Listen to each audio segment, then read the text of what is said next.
Magandang araw mga kalapatids. Umaga na naman kay ganda. Tamang pahay muna tayo ng mga ibon natin. Yan pong apat may tama ng one eye cold kaya iniwalay natin sila.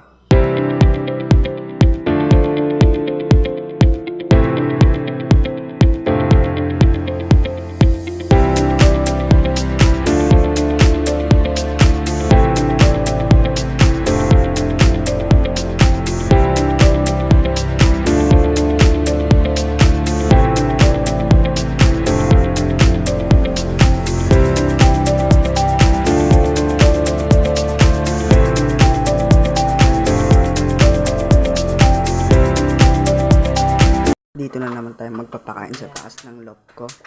Mga kalapatids, dito tayo magpapakain.